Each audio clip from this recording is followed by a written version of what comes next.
bendiga a los que están en internet. Volvemos nuevamente a nuestro estudio, los que están en la iglesia. Lección número 38. Estamos en la segunda parte sobre el juicio que se está desarrollando contra el apóstol Pablo. Ya leímos el capítulo 24 de los Hechos, cómo llegaron el sumo sacerdote y un orador llamado Tértulo para acusar a Pablo. Y Pablo se queda 2 años preso, esperando que se lleve un juicio. Félix está llamándolo a cada momento, como leímos, para ver si él le daba alguna mordida para que lo dejara suelto. Así está, hasta ahí dejamos. Hablamos de que el juicio se había reiniciado, que los acusadores llevaron a gente aduladora, y dimos el reto de que nosotros no tenemos que ser aduladores, pero por el contrario, aprendamos a reconocer los méritos de la gente y decírselo, especialmente de nuestra familia. Inciso B, ahora entramos a la acusación. Lo primero que dicen del apóstol Pablo es que es una plaga. ¿Qué le parece a usted? Que digan que usted es una plaga, ya la armaron, ¿verdad? Pablo es una plaga. Los puntos de vista diferentes. Una plaga es algo dañino. Yo me recuerdo, fíjese, y aquí en Guatemala sucedió. Yo era un patojito hace muchos años, pero lo que sucedió en las plagas de Egipto, no sé si se acuerdan, que hubo una plaga de langostas, dice. Las langostas son los chapulines, y los chapulines dice que eran nubes que taparon el sol, y cuando el chapulín llega a algún lugar, solo los palitos deja de todas las plantas. Y mi padre, me acuerdo que cuando era patojo, él iba, y cuando vio una plaga que cubrió en Guatemala los sembrados, fueron con carros, con unos jeeps a fumigar, porque era algo terrible. Nos contaba de eso, y luego nos lo aplicaba a las plagas de Egipto. Imagínense que a Pablo le están diciendo que es algo dañino. Donde Pablo se pone, quema, ¿verdad? Eso estaban hablando. Pablo es una plaga. ¿Y plaga por qué? Porque está compartiendo a Cristo, fíjense ustedes. ¡Hala! Increíble. Es algo que debemos erradicar. Si hay plaga, hay que erradicar. Esta semana, ayer, pasando ahí por el patiecito de atrás de la iglesia, encontré al perro, y cuando lo fui a sobar, asustado estaba. Tenía como 20 garrapatas, lleno de garrapatas el animalito, y llamando rápido a la persona para que le echara, y le echó veneno. Hoy fuimos a ver, y habían garrapatas saltando en el patio, y a aplastarlas, charco de sangre sacado de todo lo que le habían comido al pobre perrito, ¿verdad? Es algo dañino, hay que erradicarlo, ¿verdad? Imagínense que Pablo parece garrapata o parece chapulín, una plaga, dice. Hay que matarlo, ¿verdad? Si es plaga, hay que acabarlo. Miren qué acusaciones contra el siervo. Promotor de sediciones. Él es el que organiza todas las revueltas, hombre. Y todos los problemas de revueltas que hay aquí son culpa de Pablo. Es incitador a pleitos y contradicciones fuertes. Eso es promotor de sediciones. Número 3, es de la secta de los nazarenos. Guarden esto, que esto es bien importante. Una secta es algo falso. Por eso miren, no usemos la palabra sectas falsas. ¿Por qué? Es redundancia. Sectas falsas. No, secta ya es falso. Pero nosotros hemos aprendido, o lo hemos tenido como costumbre, las sectas falsas, hermanos. No, secta ya es falso. Y entonces están diciendo que Pablo es de una secta. Entonces es y la secta se llama los nazarenos. ¿Por qué nazarenos? ¿Por qué nazarenos? Nazareno viene de Nazaret. ¿Y de dónde vivía Jesús? Jesús de Nazaret. El nazareno se le dice a Jesús. ¿Por qué? Porque vivió en Nazaret. Entonces, estos son de la secta de los seguidores de Jesús de Nazaret.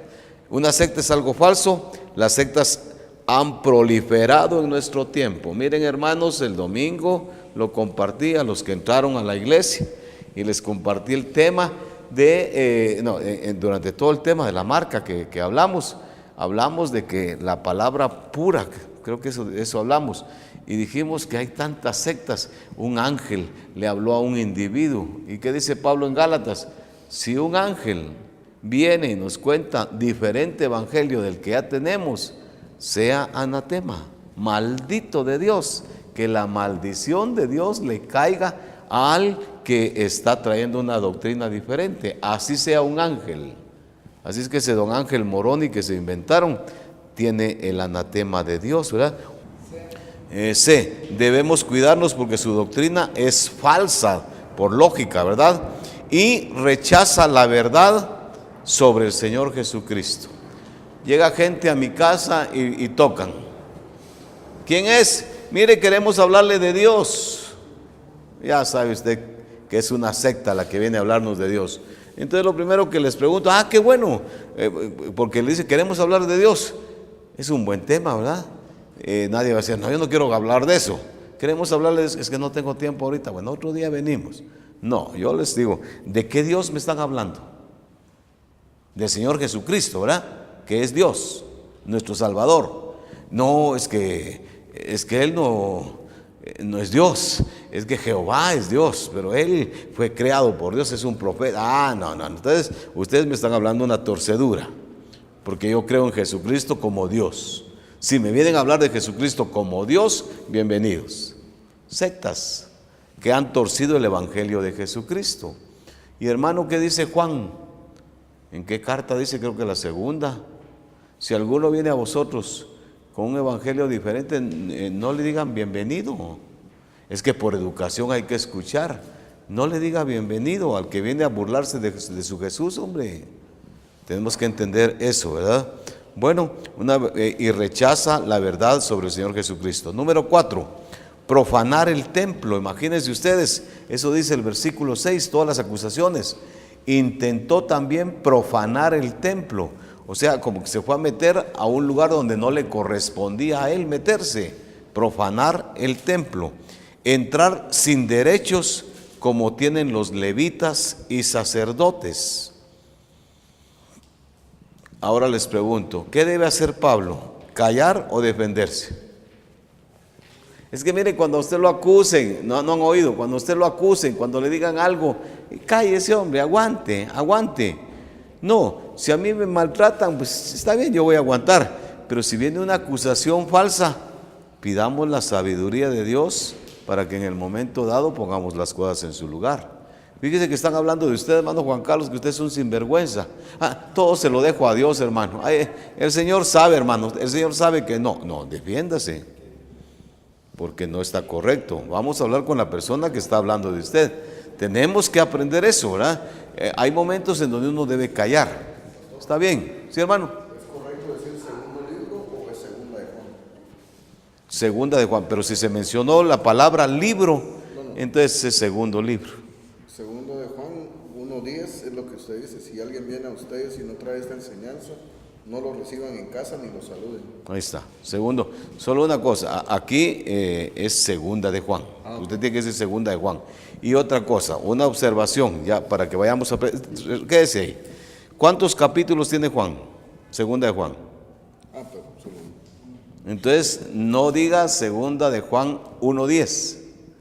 Aunque a veces lo decimos para que los otros soncitos entiendan, ¿verdad? Pero si tiene solo una, no puede haber un capítulo. Aunque aquí se le puso uno, ¿verdad? Para identificarlo. Pero no puede haber un capítulo solo.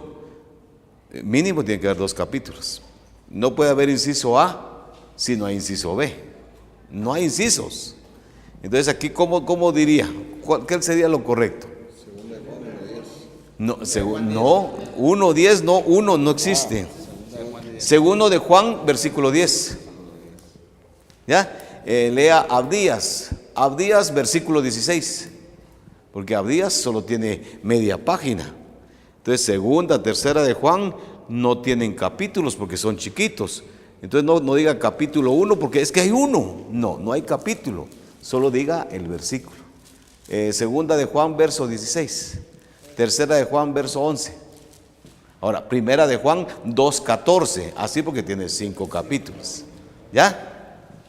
Así que segunda, pero hablando de, como un paréntesis, acuérdense que en el Antiguo Testamento son señores, son libros. Y oímos a cada rato a la gente que dice, primera de Samuel, segunda Samuel. Hermano, ni modo, si usted, hermano Juan Carlos, dice primera Samuel, yo busco, pero está incorrecto, porque es libro, es primero de Samuel, segundo de Samuel, primero de Reyes, segundo de Reyes, primero de Crónicas, segundo de Crónicas. En el Nuevo Testamento son señoras, son cartas. Entonces, si son cartas, son primera de Corintios, segunda de Corintios, primera Timoteo, segunda Timoteo, porque son cartas. Si usted dice segundo libro de Juan, no nos molesta, pero para ser más estrictos, más centrados, digamos la palabra correcta, ¿verdad? Muy bien. ¿Dónde estamos, hermanos? 4, ¿verdad? Entrar sin derechos como tienen los levitas y sacerdotes. ¿Qué debe hacer Pablo? ¿Callar o defenderse? Defenderse. Claro que le están dando acusaciones tremendas ante las autoridades. Él tiene derecho de defenderse. Es que los cristianos se lo dejamos todo a Dios. No, no tiene que ser así. Hay cosas que yo se las voy a dejar a Dios, pero hay cosas en las que yo tengo que intervenir. Ahora les pregunto, ¿cuándo hay que dejarle las cosas a Dios y cuándo hay que intervenir? Que Dios le dé discernimiento para saber cuándo se calla. Y puede ser que en este momento tiene que callarse. Cállese. Mañana le va a dar Dios la oportunidad de defenderse. Pero hoy quiere usted defenderse y usted arma más lío y más problema. El tiempo de Dios, discernimiento para saber cuándo callar y cuándo defenderse. Eso es bien importante. Y no nos metemos a problemas, sino que Dios sale por nosotros. En muchos casos los cristianos debemos callar y en otros debemos hablar. Ahí está. El discernimiento para saber cuándo callar o hablar nos lo debe dar el Señor. Yo no le puedo decir a usted, mire, le voy a dar una lista de 20 casos en donde tiene que hablar, otros 30 casos en donde debe quedarse callado. Que Dios le diga a usted, ¿verdad? O el caso que a usted le corresponda, platiquémoslo y que Dios nos diga qué debemos hacer. Vamos ahora con el punto número 3, hermanos, la defensa del apóstol Pablo. En los versículos 10 al 21, ahora ya le dieron tiempo a Pablo para que también él pudiera hablar, ¿verdad? Utilizando las mismas argumentaciones de Tértulo. El otro dijo, mira que sos un tipazo y gracias a ti estamos bien gobernados. Bueno, como dice este señor, que vos sos una gran persona, entonces voy a hablar con toda libertad. Ese Pablo es inteligentísimo. Pablo no adula al cliente, pero dice, ya que este te aduló y te dijo cosas tan lindas, entonces se supone que sos una persona juiciosa, entonces con libertad voy a poder hablar.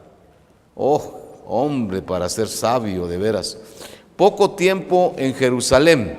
Imagínense que tenía 12 días de estar en Jerusalén y ya lo estaban acusando de revoltoso, de una secta, de hacer bochinches y de meterse al templo a hacer cosas que no le correspondían. No podía haber ocasionado tanto daño, según sus acusadores, en tan poco tiempo de estar en Jerusalén. Miren la lógica que él está utilizando. Necesitamos depender de la sabiduría y dirección divinas. Hermano, depender, ponga depender. Aprendamos a depender, pidámosle a Dios sabiduría. Yo creo que muchos de nosotros, hermanos, nos hemos metido a problemas por bocones, porque decimos una palabra de más, porque decimos una broma de más, porque hacemos y nos metemos a líos y después yo ando viendo eso, matándome la cabeza. Pero ¿por qué hablé, hombre? ¿Por qué dije eso? ¿Por qué no me quedé callado, hombre? Y hubiera resuelto un problema. Pero ya hablé, ahora aguantar, ¿verdad? Que Dios nos dé sabiduría y nos truene en nuestros labios. Inciso C, celoso de cumplir la ley. Pablo dice, yo sí soy celoso. ¿Y por qué era celoso, hermanos? Y no era fariseo, pues. Y era fariseo, pero cerrado. Fariseo dispuesto a matar cristianos, imagínese usted. Entonces el hombre estaba loco, ¿verdad? De que tenía que cumplir, y todo lo que no fuera de la creencia de los judíos había que extinguirlo. Y ahora resulta que Pablo aparece en el otro lado, ¿verdad? El lado de los perseguidos, y él era el perseguidor inicial, celoso de cumplir la ley. El evangelio de Jesucristo no es herejía. Hermanos, herejía es una torcedura. A ver, ¿quién me dice una herejía? Hay miles de herejías. A ver, díganme unas 4 herejías, digamos. Tal vez los agarro así bien. No comer carne de cerdo. Pero eso aunque pero es que los sabáticos le van a decir no comer carne de cerdo. Pero aquí dice en el Antiguo Testamento que no hay que comer cerdo. Entonces es mala interpretación. No le llamemos herejía totalmente. Solo Jehová es Dios, Jesús no es Dios. La peor herejía de todas, negar la divinidad de Jesús. Esa es una herejía. Dios no existe. Mucha gente me puede decir, mire, pídale a la Virgen, a ver cómo Jesús va a hacer un milagro. Bueno, estar Dentro de lo que es legal, es una herejía de poner en segundo lugar a Jesús. herejía es la idolatría y un montón de cosas, y creer que las imágenes le hicieron el milagro. Son herejías. Pero la peor herejía es negar la divinidad de Jesucristo. Jesucristo no murió, no resucitó. Bueno, hay miles de... la Biblia. La Biblia es un libro común y corriente, incluso es anticuado. Es escrita por hombres. La señora que me vende las flores. Porque la Biblia me lo dice, que tengo que dar bien, yo cumplo con lo que dice la palabra. Ya no le compre flores a esa señora, cómprele a otra, a una cristiana. Me dice, pero usted está dando dinero para que lo mismo que nos pagan los planes que gozan con carro. A mí qué me importa, yo cumplo. Bueno, tal vez tiene razón, pero es que la Biblia solo es un libro que... Entonces, ¿usted por qué cree en Dios? ¿De dónde aprendió a creer en Dios? En la Biblia, entonces. Bueno, Pero me dice la herejía. negar la Biblia es herejía. Decir que la creación viene por una explosión y un montón de cosas, esa es otra herejía terrible. O sea, herejías hay miles, ¿verdad? El Espíritu Santo no es Dios, no es persona, es una fuerza, una energía. Otra herejía. Bueno, ya se terminó otra vez el tiempo, yo no sé qué nos pasa, y vamos a continuar. En la próxima terminamos esta lección. Dios les bendiga.